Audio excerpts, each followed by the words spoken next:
নিশ্চয়কৈ ক'ব লাগিব দুখৰ বিষয়ে যে চাৰিজন যুৱক যিজন চাৰিজন যুৱকে কৰ্মসূত্ৰে বেংগলোৰত তেওঁলোকে কৰ্মসূত্ৰে তেওঁলোকে গৈছিল আৰু যিটো অনাকাংক্ষিত খবৰ সেই অনাকাংক্ষিত খবৰে ঢকুৱাখানা নামনি বৰষুণ কঁপাই তুলিছিল বা ঢকুৱাখানা কঁপাই তুলিছিল বা অসমবাসী ৰাইজক কঁপাই তুলিছিল আৰু আজি দেখিবলৈ পোৱা গৈছে যে তিনিজন যুৱকৰ পিছত এতিয়া এই সকলো তিনিজন যুৱক এতিয়া এই মুহূৰ্তত দেখিবলৈ পোৱা গৈছে এতিয়া নচৰদে এই ডক্টৰ টাইডৰ ঘৰত উপস্থিত হোৱা দেখিবলৈ পোৱা গৈছে সকলো শোকে আৱৰি ধৰা দেখিবলৈ পোৱা গৈছে এটা খুব দুখৰ বিষয় ক'ব লাগিব যে সকলো পৰিয়ালৰ লোকে এই গাঁওবাসী অঞ্চলৰ ৰাইজে সকলো নিয়মন হৈ পৰিছে যাতে এনে ঘটনা যাতে অসমৰ মুলুকত বা কেতিয়াও হ'ব নালাগে সকলোৱে কাণত ভাগি পৰাৰ দেখিবলৈ পোৱা গৈছে সেই পৰিৱেশ মই মোৰ ফটো ভিডিঅ'জনে সেই পৰিৱেশ দেখুৱাইছে যে ডক্টৰ টাইডৰ ঘৰত মই বৰ্তমান উপস্থিত আছোঁ এই ৰাতি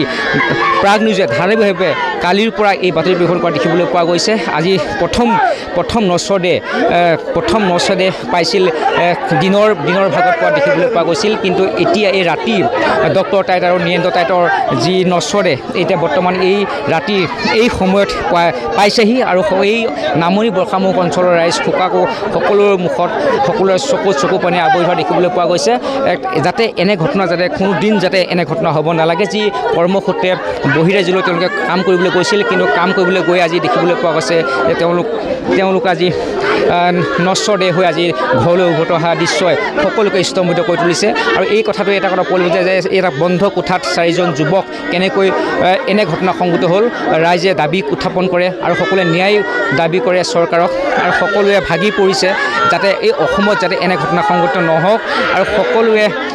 এই তিনিজন ব্যক্তি যাতে যুৱক নৱপ্ৰজন্মৰ যুৱক তেওঁ কৰ্মসূত্ৰে তেওঁ ঢাপলি মেলিছিল কিন্তু আজি এটা খুব ককাই দিওঁ আপোনাৰ ওচৰলৈ আহিছোঁ যি কথা ক'ব অৱস্থাত আমি নাই সংবাদ মাধ্যম হিচাপে আমি বাতৰি দায়বদ্ধতা কি দিলে মই ভালকৈ শুনা নাই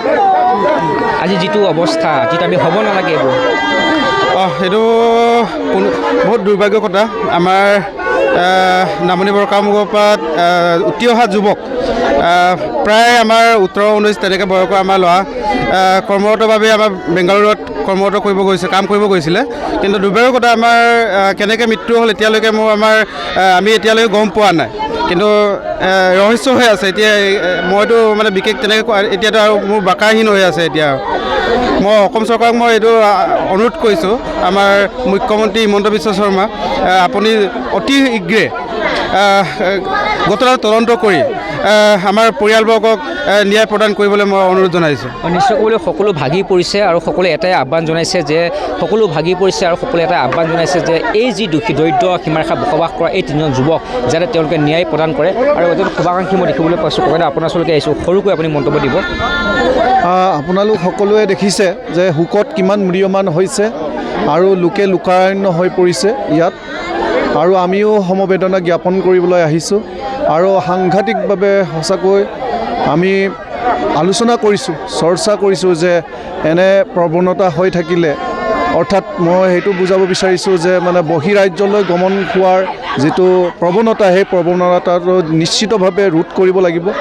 আৰু আমি সেই কথাটো চৰ্চা কৰিছোঁ আলোচনা কৰিছোঁ আৰু উচিত তদন্তৰ কাৰণে আমি ইতিমধ্যে আমি দাবী জনাইছোঁ আৰু আলোচনা কৰিছোঁ যে বিভিন্ন কৰ্তৃপক্ষৰ লগত আমি আলোচনা কৰিছোঁ আৰু চৰকাৰী কৰ্তৃপক্ষৰ লগতো আলোচনা কৰিছোঁ যে উচিত তদন্ত ইয়াৰ বিহিত ব্যৱস্থা আৰু কৰি দিব লাগে আৰু ক্ষতিপূৰণ দিব লাগে পৰিয়াললৈ আৰু পৰিয়ালক সংস্থাপন দিব লাগে পৰিয়াল বৰ অসুবিধাত পৰি আছে জৰ্জৰিত হৈ আছে নিশ্চয়কৈ ক'ব লাগিব যে এই সকলোৱে এটাই দাবী কৰে যে এই দৰিদ্ৰ সীমাৰেখাৰ তলত বসবাস কৰা এই তিনিজন যুৱকৰ যি আৰ্থিকভাৱে তেওঁ টনকিয়াল নহয় কিন্তু তেওঁলোকে নিয়মন হৈ পৰিছে আৰু এটাই দাবী তেওঁলোকে চৰকাৰক অনুৰোধ কৰিছে যাতে তেওঁলোকে আৰ্থিক সাহায্য দি যে চৰকাৰে যাতে এই যে যিটো ঘটনা সংঘটিত হৈছে এই তিনিজন যুৱক যে কৰ্মসূত্ৰে বেংগলুৰুত ঢাপলি মেলিছিল আজি হঠাৎ এনে ঘটনাই এই অঞ্চলবাসী তথা ঢকুৱাখানাবাসী সমগ্ৰ অসম কঁপাই তুলিছে দেখিবলৈ পোৱা গৈছে যাতে সকলোৱে এটা ন্যায় বিচাৰে পৰিয়াললোকে এটা ন্যায় দাবী উত্থাপন কৰে যাতে এনে ঘটনা যাতে অসমৰ মুলুকত নহয় আৰু এই দুৰ্ভগীয়া পৰিয়ালে যাতে ন্যায় প্ৰদান পায় আৰু তেওঁলোক আৰ্থিক সাহায্য হিচাপে যাতে চৰকাৰে যাতে অকণমান কৃপা দৃষ্টি ৰাখি যাতে এই দুৰ্ভগীয়া হ'বলগীয়া পৰিয়াল তিনিটা পৰিয়াললৈ যাতে আৰ্থিক সাহায্য আগবঢ়ায় সেইটো দাবী উত্থাপন কৰে অঞ্চলবাসী ৰাইজে, গাঁওবাসী ৰাইজে। আৰু এই যি পৰিৱেশ, এটা শোকাকুল পৰিৱেশে বিৰাজ কৰিছে, এয়া ভাষা নাই ক'বলৈ। এখন গাঁৱত 3জনকৈ যুৱক হেৰাই যোৱা যেনেদৰে ঘটনা সংঘটিত হৈছে, এই ঘটনাই কি প্ৰতিমান কৰিছে আমি নক'লেও আপোনালোকে বুজি পাইছে। আৰু এক কৰুণ দৃশ্য আৰু মাক ভাগি পৰিছে। আমাৰ দায়িত্ব আৰু কৰ্তব্য যে আমি ক'বলৈ ভাষা নাই, তথাপিতো যদি চেষ্টা কৰোঁ, যদি সৰুকৈ যদি মন্তব্য ল'বলৈ চেষ্টা কৰোঁ,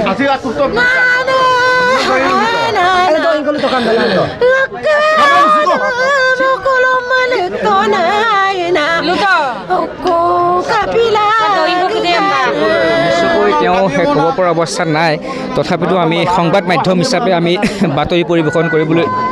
আহিছোঁ। আৰু এটা কথাই ক'ব লাগিব, এই গাঁওবাসী, নামনি বৰষামুখবাসী ভাগি পৰিছে। আৰু ককাইদেউ মই আপোনাৰ ওচৰলৈ আহিছোঁ। ককাইদেউ আমি আপোনাৰ ওচৰলৈ আহিছোঁ, কি ক'ব এই যে যিটো ঘটনা ঘটিছে, এই যে উচিত তদন্ত হ'ব লাগে, এই দৰিদ্ৰ লোকৰ বসবাস কৰা লোকৰ ন্যায় পাব লাগে, আৰু আৰ্থিকভাৱে চৰকাৰক আমি দাবী প্ৰথম কৰিম। সেই সম্পৰ্কে মই এটা কথা ক'ব বিচাৰিছোঁ, এই উচিত তদন্ত হ'ব লাগে, ন্যায় পাব লাগে। যিহেতু আমাৰ এটা ভণ্ড কোঠাৰীতে 4জনকৈ এটা যুৱক নিঃসক্ৰিয়ভাৱে ৰহস্যজনকভাৱে যি মৃত্যু হৈছে, সেই মৃত্যুৱে আমাক অকল মোৰ বাবেই নহয়, সমগ্ৰ আমাৰ অসমতে এটা শোকৰ ছাঁ পৰিছে।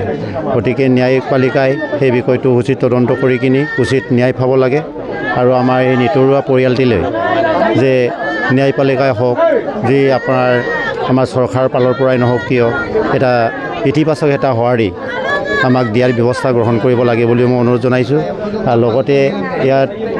সুদূৰ ভাঙালুৰত 4জনকৈ যুৱক কৰ্মসূত্ৰে যোৱাৰ পাছত যে নিঃসক্ৰিয়ভাৱে নিতৰুৱাভাৱে যে এটা ৰহস্যজনকভাৱে মৃত্যু হৈছে, বিষয়টো উচিত তদন্ত কৰিব লাগে বিভাগীয় ন্যায়পালিকাই। আমি ন্যায় বিচাৰিছোঁ, উচিত তদন্তৰে আমি ন্যায় পাব লাগে। আমি দাবী কৰিছোঁ, সেইটো আমি উচিত বিবেচনাৰে যে আমাৰ মানৱ যিটো জীয়াই থকাৰ অধিকাৰৰ ক্ষেত্ৰত আৰু আমি জীয়াই থাকিব লাগিব, সেই বিষয়টো লৈ পেলাই সমগ্ৰ নীতি ন্যায় থকা মানুহবিলাকলৈ মই আহ্বান জনাইছোঁ।